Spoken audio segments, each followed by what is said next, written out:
24 घंटे में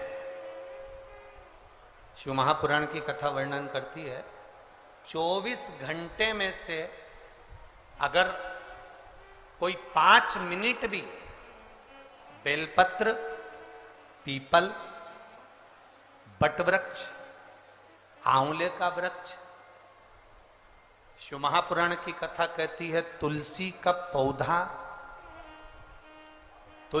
पौधा हो, बेलपत्री का वृक्ष हो या पीपल का वृक्ष हो, बट वृक्ष हो, आंवले का वृक्ष हो या तुलसी का क्यारा हो, इनकी छांव में जो 5 मिनट भी बैठ लेता है, शिव महापुराण की कथा कहती है कि 24 घंटे उसके शरीर में एक अलग से बल उसके शरीर को प्राप्त होता है जिससे वो रोगी नहीं रहता है। इन वृक्षों की महत्वता है। स्कंद पुराण कहती है जिस व्यक्ति पर कर्जा बहुत ज्यादा मात्रा में हो जाता है और कर्जा चूकता नहीं है, आप बहुत प्रयास कर लिए, करोड़ों रुपए का कर्जा हो गया, यहां से लिया वहां दिया, वहां से उठाया वहां दिया, वहां से उठाया वहां दिया, तो निवेदन है कभी मौका लगे कर्जा मुक्ति के लिए सारे वृक्षों में अगर कोई श्रेष्ठ वृक्ष माना गया है तो वो बट का वृक्ष माना गया महाराज। इसलिए प्रशासनिक कार्य के लिए, मानसिक टेंशन में, परेशानियों में बटकेश्वर महादेव का स्मरण किया जाता है। और यदि निवेदन करूंगा बहुत ज्यादा, यदि आपको कर्जा हो गया है, बहुत ज्यादा कर्जा हो गया और वो कर्जा चूक ही नहीं रहा, तो थोड़े दिन बड़ के पेड़ के नीचे आप बटकेश्वर महादेव के लिए 1 लोटा पानी, उसमें थोड़ा सा पिसा हुआ चावल पीस के गला लेना, चावल को और पीस लेना, पीस के उस पानी में मिला लेना और मिलाकर उसमें थोड़ी सी हल्दी पिसी हुई डालकर बटकेश्वर महादेव के नाम से बड़ के पेड़ के नीचे अपनी कामना कर कर जो कर्जा हुआ है उस कर्जे का भान देते हुए, स्मरण देते हुए छोड़ दीजिए महाराज। 2 या 3 सोमवार एक ही जगह पर करना, 3 सोमवार बाद वहीं से बड़ के पेड़ की थोड़ी सी जड़ उठा लाना और उस जड़ को एक कोई धागे में बांधकर या तो अपनी गले में डाल लो या अपनी जेब में पटक लो, उसको थोड़े दिन पटक कर रखना, लगभग 2 से 3 महीना पटक कर रखो।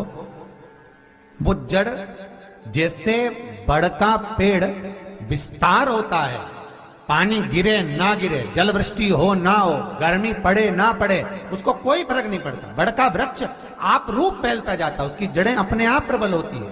उसी तरह ये बटकेश्वर महादेव कहीं से भी अगर जड़ आपके पास में रखी है 1 महीना, 2 महीना, 3 महीना तक, तो ये जड़ अपने आप लक्ष्मी को पकड़कर खींच कर लाती है और कर्जे से मुक्त कर देती है।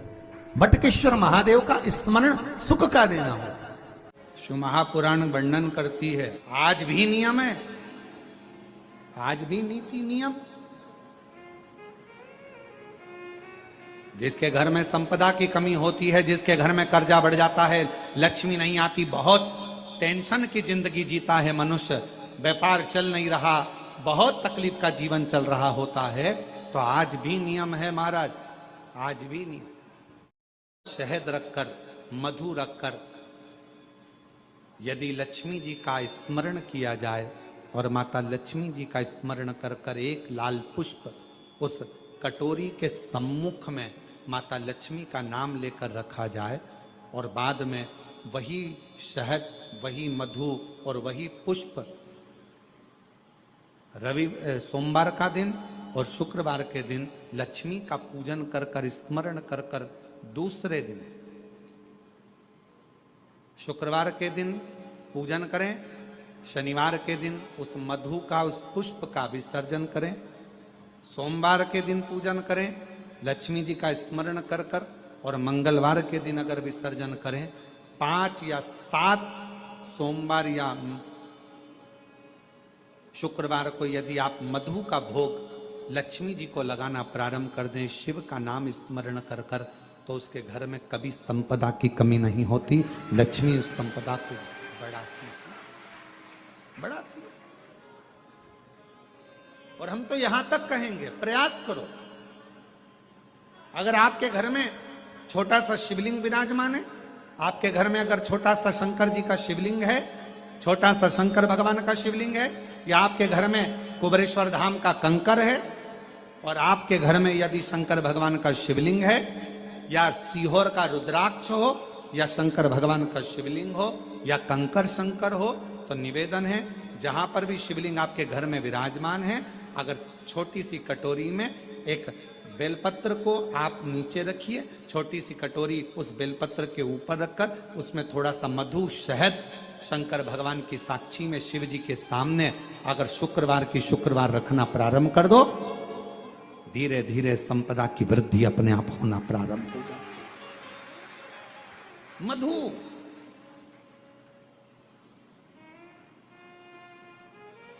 देवी भागवत का यह प्रसंग है, छठे स्कंद का 16वां और 17वां अध्याय देवी भागवत का वर्णन करता है।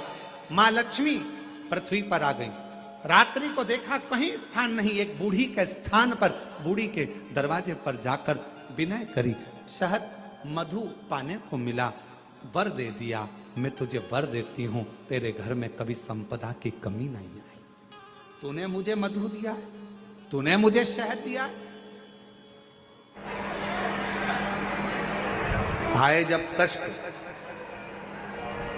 बहुत कष्ट का जीवन चल रहा हो, बहुत कष्ट की जिंदगी चल रही हो, जितने भी लोग ऑनलाइन कथा सुन रहे हैं ध्यान लगाना, अगर कष्ट का जीवन चल रहा हो, तकलीफ की जिंदगी चल रही हो, 5-7 सोमवार, या तो 5 सोमवार या 7 सोमवार, हाथ में दुर्वा, मान लो ये तुमने दुर्वा ले ली, हाथ में दुर्वा, एक बेलपत्र, और उसी हाथ में अपने घर का भरा हुआ 1 लोटा जल, पहले रखना है दुर्वा, फिर रखना है बेलपत्र, उसके बाद में हाथ में 1 लोटा जल, और दोनों हाथों का स्पर्श करते हुए जो अपना पूजन का कक्ष होता है घर के अंदर का, उस पूजन कक्ष की साक्षी में खड़े होकर अपने कुल देवता, पितृ देवता और अन्य देवताओं का स्मरण करते हुए, बाबा बहुत दुखी हूँ, बहुत तकलीफ में हूँ, बहुत कष्ट में हूँ, मेरा परिवार आज दुख तकलीफ में है, मेरा परिवार आज कष्ट में है, दुख में है, कष्ट में है, बाबा को अपने मन का भाव कहते हुए, हृदय से प्रार्थना करते हुए अपने घर के मंदिर से निकलकर फिर उस जल को लेकर शिवालय तक जाओ और दक्षिण की ओर खड़े होकर उत्तर की ओर मुख कर जल समर्पित करो। बेलपत्र और दुर्वा दोनों को अशोक सुंदरी वाली जगह पर चढ़ा दीजिए। अशोक सुंदरी की जगह तो सबको मालूम है ना, अशोक सुंदरी वाली जगह पर उस बेलपत्र और दुर्वा को समर्पित कर दो। चढ़ा हुआ थोड़ा सा जल लेकर आओ, घर के दरवाजे पर उसका छींटा दे दो, लेपन कर दो और बाबा से 5 सोमवार नियम से आप दुर्वा, बेलपत्र और जल का प्रयोग अगर करोगे 5 सोमवार पूर्ण होंगे, जो तुम्हारा दुख है वो समाप्त जरूर होगा। शिव करुणा जरूर, शिव कृपा जरूर। बस इसमें 3 चीजों का स्मरण रखिएगा, 3 चीजों का ध्यान। पकड़ रहा गला, आवाज खुल नहीं पा रही, थोड़ा आवाज खोलिए और मिठास दीजिए। शिव पुराण कर रही है, इसमें 3 चीजों का स्मरण करिए। पहले नंबर पर दुर्वा, दूसरे नंबर पर बेलपत्र और तीसरे नंबर पर जब जल चढ़ाकर वापिस आओ तो अपने घर में प्रवेश के पहले देहली पर, चौखट पर भगवान शंकर के अपने घर के द्वार पर शिव का नाम लेकर जल का सिंचन। उसका फल कितना है? शिव जी की 5 बेटियों में एक बेटी श्यामली बारी, नाम बोलो आप लोग, श्यामली बारी। एक ऐसा नाम है ये, महाराज मान लो कर्जा बढ़ गया है 5 लाख 7 लाख 3 लाख 4 लाख 2 लाख, कोई भी थोड़ा सा भी कर्जा अगर मस्तक पर है, माथे पर है, तो शिव जी की श्यामली बारी नाम की जो कन्या है, बेटी है,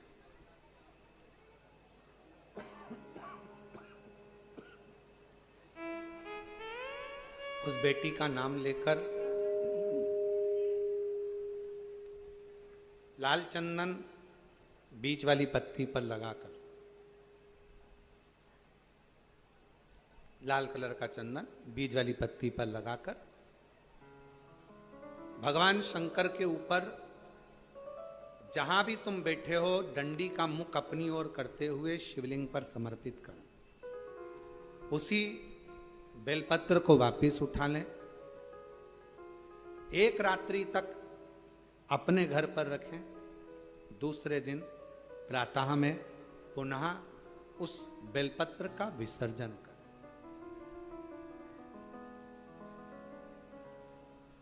विसर्जन करते समय आपके ऊपर कितना कर्जा है, कितना कर्जा आपके ऊपर है, उसका स्मरण करते हुए, शिव जी से विनय करते हुए, और अपनी मेहनत को 4 गुना करो, अपने कार्य को बढ़ाओ। दुकान हो, नौकरी हो, सर्विस हो, बिजनेस हो, या कोई भी कार्य कर रहे हो उसको लगनता से करना प्रारंभ करो। धीरे धीरे मेरा भोले बाबा आपका हाथ पकड़ेगा और कर्जे से मुक्त जरूर करेगा। आज के समय में, आज के हिसाब से, आज के समय में थोड़ा सा भी लोगों का कर्जा हो जाता है तो लोग तुरंत सुसाइड करने का विचार करते हैं। शिव महापुराण की कथा कहती है जन्म वापिस नहीं मिलना है। मनुष्य का जो जन्म मिला है बड़ा मुश्किल से मिला। किसी माता पिता ने आपको पाल पोस कर कितना बड़ा किया है। उस माँ से पूछो जो रात रात भर तुम्हें टीका लगा शरीर में और रात रात भर जागती रही और करवट बदलाती रही तुमको गोदी में लेकर।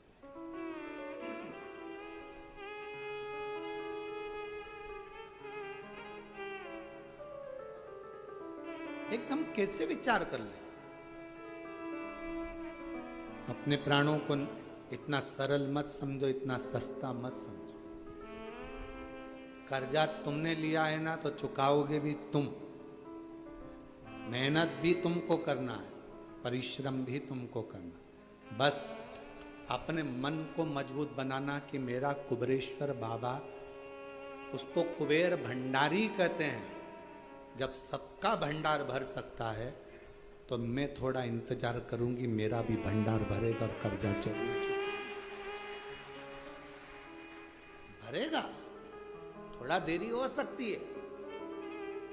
कुबेरेश्वर धाम पर आने वाले शिव भक्तों से हम निवेदन करेंगे, आप उसके दरवाजे आते रहो, जाते रहो। वो सुनता, थोड़ा देरी हो सकती, थोड़ा समय लग सकता।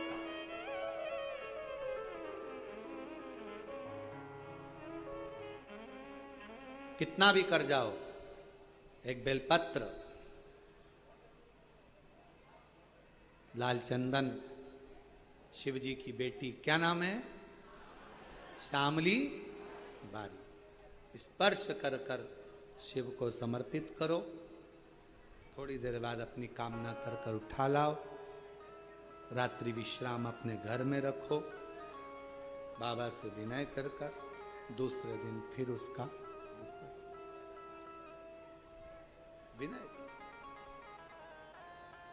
5-7 सोमवार करके देखो, बाबा से विनय करोगे, वो आएगा, हाथ पकड़ेगा, ले जाए।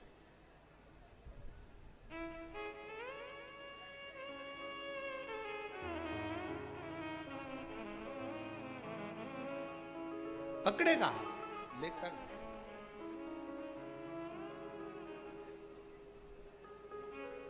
और जब मेरा कुबरेश्वर बाबा, मेरा त्रिकालदर्शी कैलाशी अविनाशी शिव करुणा करता है, तब दुनिया का सुख उसकी जिंदगी में, उसके सम्मुख में होता है। दुनिया का सुख। शिव कथा कह रही है। शिव जी ने समझाया, पार्वती ये श्रेष्ठ नहीं, ये मेरी बेटियां हैं। और शंकर भगवान श्रेष्ठ नहीं, ये मेरी बेटियां हैं। और शंकर भगवान ने जो गंगा जी के घाट पर अपनी धर्म पत्नी माता पार्वती जी को जो बात अपनी बेटियों के लिए कही, उसका स्मरण रखिए। शिव जी ने कहा, पार्वती मेरी एक एक पुत्री में एक एक ऊर्जा बल है। अब ये साधारण नहीं है। शिव जी की 6 बेटियां, एक एक शब्द का संबोधन है, 6 बेटियां।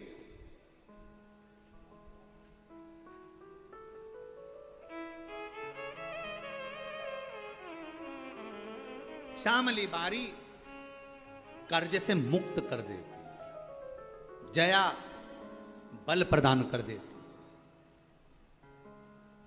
विषहरा शरीर में कैसा भी रोग हो समाप्ति पर ले जाकर छोड़ देती है। रोग की समाप्ति में विषहरा मिल गई। दोतली जब सब तरफ से दुनिया के लोग मुख मोड़ लें, कोई साथ ना दे, तब दो तली एक ऐसा नाम है शिव जी की बेटी का, जो तुम्हारे पास सारे जगत, भले दुनिया कितनी भी रूठी, सारे जगत को जोड़ देती है।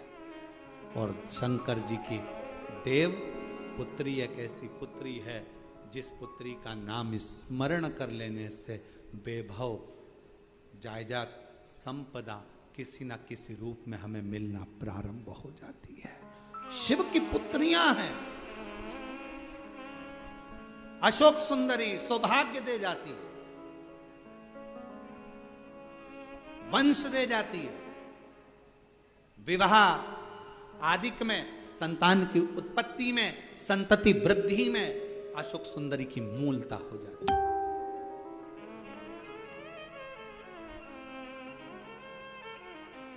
शिव की पुत्रियां, बस वो कहते हैं ना, दवाई खाने का भी एक तरीका डॉक्टर बताता है। सुबह ये खाना, खाली पेट खाना, रोटी के बाद खाना, दूध से खाना, पानी में लेना। उसी तरह शिव महापुराण की कथा वही है, पूरी कथा वही की वही है, उसमें कोई अंतर नहीं है, बस उसका तरीका। आप और हम पहले नहीं जानते थे कि शंकर जी के ऊपर जो जलाधारी लगी होती है वो शंकर जी की बेटी है, कौन जानता था? आप और हम नहीं जानते थे कि सावन में भी शिवरात्रि का इतना महत्व होता है। आप और हम नहीं जानते थे कि बेलपत्र की महत्वता, शंकर पर चढ़ा हुआ जल सुबह से अगर पी लिया जाता है, जैसे ही जल को पीते हैं वैसे ही शरीर के सारे ग्रह, अगर शनि राहु केतु कुछ भी खराब हो रहा हो तो अनुकूल हो जाता है। कौन जानता था? कौन जाने? केवल गए, सावन के महीने में जल चढ़ाया, शिवरात्रि पे जल चढ़ाया, बाकी के मंदिर में कोई नहीं जाता था। आज के समय में लोग मंदिर में बाबा के पास बैठने का इंतजार करते हैं। आज लोग मंदिर में बैठने का इंतजार करते हैं। मेरा बाबा बस ये उठेगी मैं बैठूंगा, ये जाएगी मैं जल चढ़ाऊंगी। दूसरा श्रृंगार कर कर गया, तुमने जल चढ़ाकर वापिस श्रृंगार धो दिया, फिर आया, फिर श्रृंगार। मेरे शंकर भगवान दिन भर में कितनी बार तैयार हो जाते हैं, जरा सोचो, कितनी बार श्रृंगारित होते हैं। और वो श्रृंगार कोई दूसरा नहीं करता, शंकर भगवान। कभी कभी ऐसा होता है, बाप जब शादी बच्चों की होती है, पिता को तैयार होने की फुर्सत नहीं मिलती, तब बेटी कहती है पापा थोड़ा तो तैयार हो जाओ। बेटियां अपने बाप का श्रृंगार कर देती है, बेटियां अपने बाप का श्रृंगार। थोड़ा था, आप तैयार हो पापा, तुम जाओ कपड़े चेंज करो, बदलो, जाओ जरा, श्रृंगार कर। शिव शिव है। नवमी को आपका कोई काम उलझ रहा है, आपका कोई काम ऐसा है जो बहुत दिन से उलझा हुआ है, चाहे वो कोर्ट कचहरी का हो, चाहे वो किसी से जुड़ा हुआ हो, और वो नहीं हो रहा, तो स्कंद पुराण कहती है, हमारे खंड में भी वर्णन है शिव महापुराण, कि किसी भी नवमी को आप आंवले के पेड़ के नीचे घी का दिया लगाकर मौली, मौली मतलब हाथ में जो नाड़ा बांधते हैं, लच्छा, मौली लच्छा नाड़ा, हाथ में बांधने वाला पूजन वाला धागा लाल, घी का दिया लगाकर 5 परिक्रमा आंवले के वृक्ष की कर लीजिए, और परिक्रमा कर कर धागे को वहीं पर छोड़कर थोड़ा सा धागा और अलग से लेकर किसी टहनी पर उसको कामना कर कर बांध दीजिए। महाराज 10वीं तिथि को, नवमी को तो ये करोगे, 10वीं को वापिस जाकर आंवले के पेड़ के नीचे घी का दिया लगाइए, और जो धागे की आपने टहनी पर जो धागा बांधा है उसको खोल कर ले आइए, अपने हाथ पर बांधकर उसी धागे को पहनकर अपने काम के लिए निकल जाइए, आपको सफलता प्राप्त हो जाए। स्कंद पुराण में आंवले के वृक्ष का बड़ा महत्व है। वृक्ष में जो गोंद लगती है वो ब्राह्मण हत्या का अंश है। पृथ्वी पर जो वृक्ष लगते हैं और वृक्ष में जो गोंद लगती है वो ब्राह्मण हत्या का अंश है। बंजर भूमि ब्राह्मण हत्या का अंश है। इसलिए हमारे यहाँ शास्त्र कहता है, तुम्हारे बहू का अगर जापा होए, बहू की डिलीवरी होए, बहू को संतान होए, तो खूब घी में गोंद तल तल कर खिलाओ। पर जन्माष्टमी रामनवमी पर भगवान का प्रसाद तैयार करो तो उसमें गोंद मत डालना, क्योंकि उसमें ब्राह्मण हत्या का अंश रहता है। भगवान के प्रसाद में गोंद नहीं आना चाहिए। मेरी जीजियों,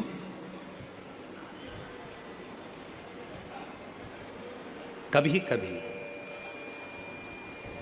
जिस व्यक्ति के शरीर का ताप नहीं उतर रहा, ताप मतलब बुखार, बुखार उतर ही नहीं रहा, डॉक्टर अपना काम कर रहे, उनको करने दो, क्योंकि डॉक्टर शिव का रूप है। डॉक्टर दवाइयां दे रहे हैं, देने दो, डॉक्टर शंकर का रूप है। वो जांच का बोले जांच कराओ, दवाई का बोले दवाई खाओ, सब कुछ करो। उसके बाद भी अगर आधी रात को कोई डॉक्टर नहीं मिल रहा है और बहुत तेज बुखार शरीर में चढ़ गया है, बहुत तेज बुखार चढ़ गया, बहुत तेज। महाराज, एक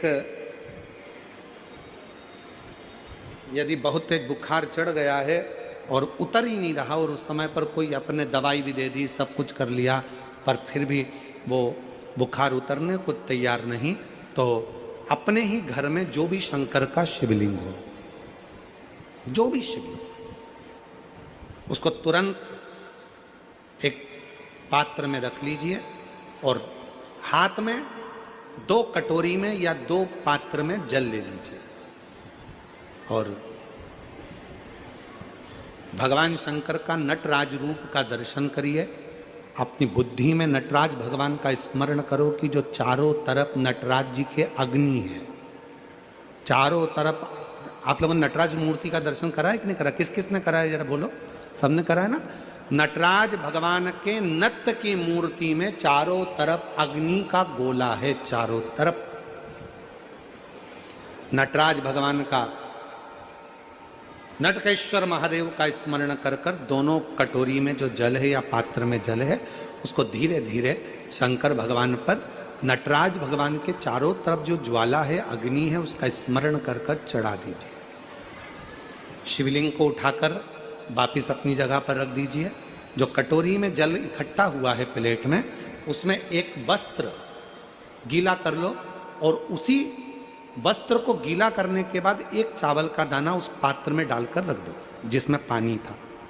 उस वस्त्र को गीला कर कर उस बच्चे के पूरे शरीर पर 3 बार, या जिसको भी बुखार हो, महिला पुरुष, उसके शरीर को 3 बार, आधे घंटे के अंदर 3 बार उसको धीरे धीरे धीरे धीरे नटराज भगवान का स्मरण कर कर, नटकेश्वर महादेव का स्मरण कर कर उसको पोंछ दीजिए।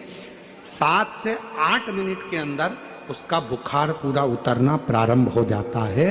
वो ज्वाला अपने आप धीरे धीरे शांत होने लगती है। अपने दवाइयाँ जरूर लेना, डॉक्टर को जरूर दिखाना, क्योंकि डॉक्टर शिव का रूप है, और उसके साथ में नटकेश्वर महादेव का स्मरण भी कर, पास में भी ज्योति के रूप में। इसलिए जब तुम संपूर्ण तरह से हार जाओ, लगे अब कुछ भी नहीं अपने पास में, एकदम खाली हो गए, कुछ भी नहीं बचा, तब बेलपत्र के वृक्ष के नीचे शंकर जी के मंदिर के सम्मुख में 2 दीप लगाना प्रारंभ कर दीजिए। एक लंबी बाती का दीप, एक गोल बाती का दीप, एक शक्ति का, एक शिव का, दोनों दीप घी के दोनों सामने रखो, बाबा को प्रार्थना करो। शिव मंदिर में लगाने के बाद फिर बेलपत्री के वृक्ष के नीचे जाओ। उस बेलपत्री के वृक्ष के नीचे जाना जिसकी छांव तुम्हारे ऊपर पड़े, पौधा नहीं, पौधे की छांव नहीं आ पाती अपने ऊपर, पौधा छोटा सा रहता है तो उसकी छांव नहीं आती। बेलपत्र के वृक्ष की छांव में बैठकर 2 दीप लगाओ जिसकी छांव है। 2 महीना नियम ले लो, शाम के समय पर दिन भर मेहनत करूंगा, परिश्रम करूंगा, अपने व्यापार को बढ़ाऊंगा, कर्म करूंगा, मेहनत करूंगा, और शाम को प्रदोष काल में मेरे घर का कोई भी व्यक्ति जाएगा, शिव मंदिर में 2 दीप और बेलपत्र के वृक्ष के नीचे 2 दीप लगाएगा। 2 महीना इंतजार करना, मेरा बाबा हाथ पकड़कर तुम्हें ऐसा दौड़ाएगा कि शिव अपने आप करुणा करने लगेगा। और मेरी जीजियों, मेरे जीजाओं, मेरी बेटियों, बेटाओं, मेरे बुजुर्ग माँ बाप, याद रखना, बेटा अगर गलत संगत में जा रहा है, पति गलत संगत में जा रहा है, बेटियां अगर कहीं गलत संगत में जा रही हैं, परिवार गलत लाइन पर जा रहा है, अगर इन सबको तुम्हें सतमार्ग की ओर लेकर जाना है, सही मार्ग की ओर लेकर जाना है, तो अपने घर से 1 लोटा जल ले जाकर शिव को चढ़ाना प्रारंभ करो। वहां से थोड़ा सा जल लाकर जितने भी घर के सदस्य हैं उनको आचमन कराना, पिलाना चालू करो। वो ना पिए तो एक जग के अंदर पानी में थोड़ा डाल दो और सबको वो पानी पिलाना प्रारंभ करो, या अपने घर के दरवाजे पर उस जल को छींटना प्रारंभ करो, या अपने घर के दरवाजे पर श्री शिवाय नमस्तुभ्यम एक चिपका दीजिए, लगा दीजिए, लिख दीजिए, जिसके नीचे से ये बार बार निकलेंगे तो निश्चित है हमारे घर में कभी कोई बुरी सोच, गलत विचार या गलत मार्ग कोई नहीं पकड़ेगा। एक ना एक दिन सतमार्ग जरूर सामने आएगा, एक ना एक दिन सतमार्ग आएगा। बस थोड़ा सा प्रयास, थोड़ा सा बल। शंकर भगवान का 1 लोटा जल सारी समस्या का हल। एक पत्र है, अच्छा है, ऐसा नीला कलर का पुष्प होता है, देखो छोटा है थोड़ा हमारे हाथ में, ये फूल का बेटा है, ठीक है, पूरा फूल नहीं है, ठीक है, फूल का बेटा है ये छोटा सा। अच्छा दिख रहा है, काय आस्था वालों दिखाओ तो सही, दिखाओ जरा बाजू में, और थोड़ा सा पास कर दो तो सबको नजर आ जाएगा, ठीक गया। शंख पुष्पी, अपारिजात भी बोला जाता है इसको, ठीक है। हर हर विराजो विराजो। तो एक पुष्प अपन कहते हैं, हमारे भगवान देवादिदेव महादेव को, भगवान शंकर को बड़ा प्रिय है ये पुष्प। आप किसी से पूछा जाए, आप कह रहे हो कि शंकर भगवान को ये नीला फूल, ये शंख पुष्पी भगवान शिव को इतनी प्रिय क्यों है, भगवान शंकर को इतनी प्रियता क्यों है, कोई से पूछे तो वो बताए चाहे ना बताए, पर शिव महापुराण का संवाद कर रहा है। कंठ में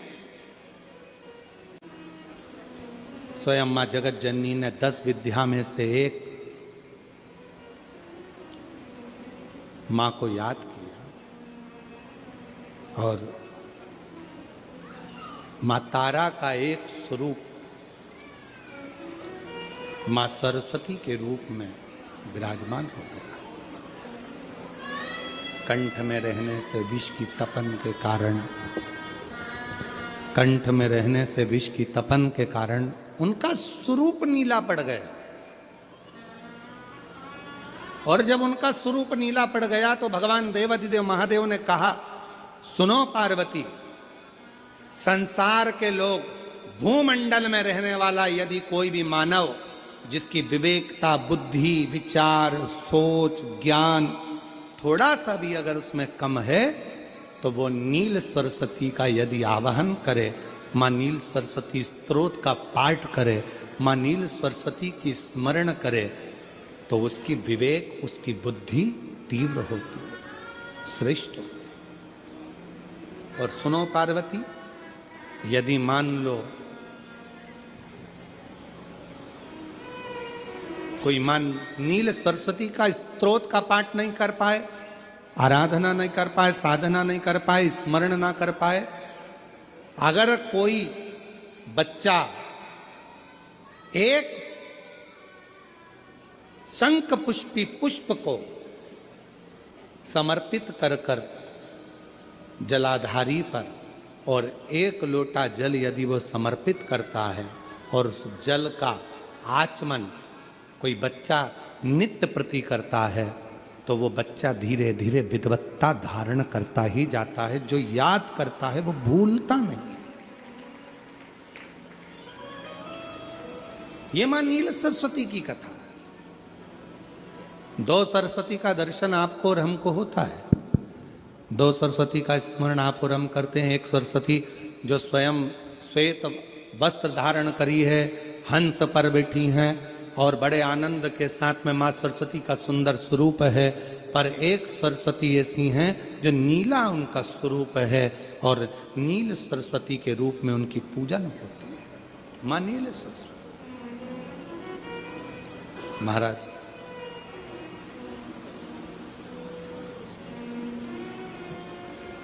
जैसे कोई कोई बच्चे ऐसे होते हैं कि जन्म लेने के बाद में उनकी राल टपकती रहती है, विद्वान नहीं हो पाते, पलंग पर पड़े रहते हैं, पांव हाथ काम नहीं करते हैं और डॉक्टरों का इलाज चलता रहता है, पर वो बच्चों की मुख से राल टपकती रहती है, विद्वत्ता नहीं रहती, माइंड थोड़ा सा कमज़ोर होता है और शरीर भी उनका थोड़ा शिथिल रहता है। शरीर तो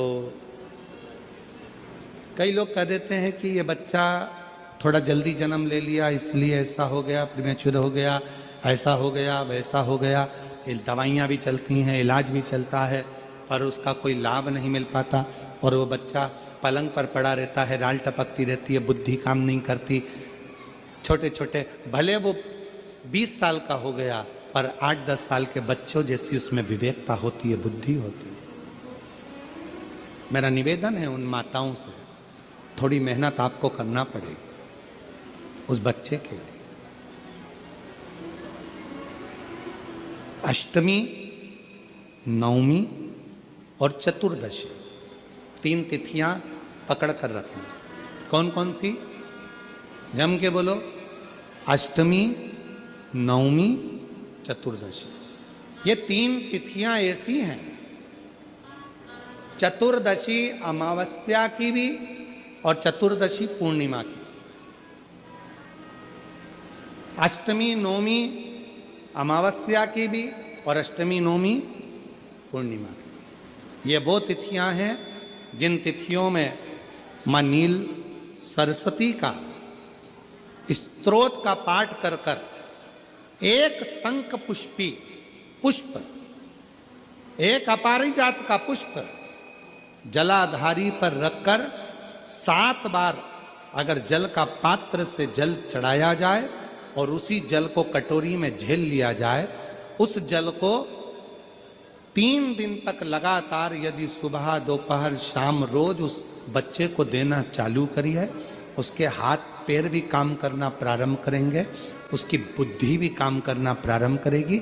जो वो पलंग पर पड़े पड़े राल टपकाता रहता है, उसको लोग कहते हैं कि 18 साल का हो गया और दिमाग केवल 10 साल का है, 5 साल का है, उसमें धीरे धीरे बुद्धि प्रबल होना प्रारंभ हो जाएगी और वो भी एक दिन कार्य करना प्रारंभ कर देगा।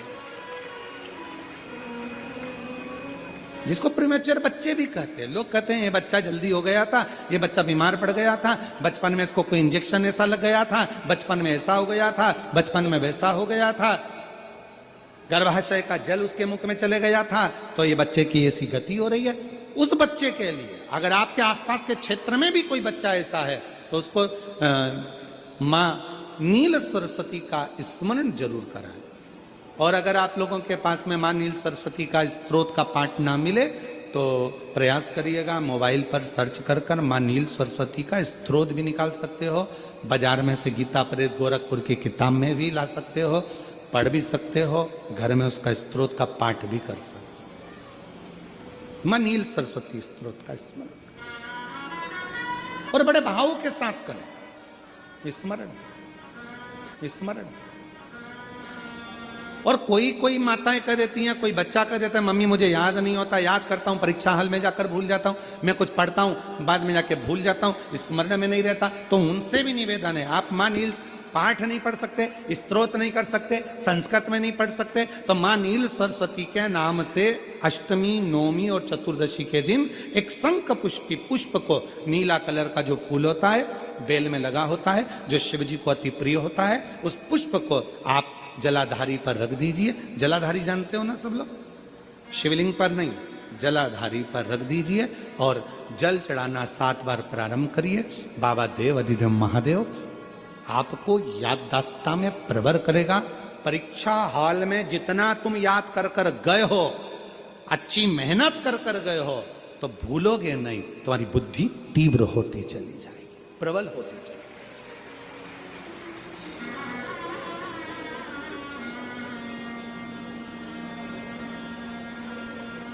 आजकल आयुर्वेद में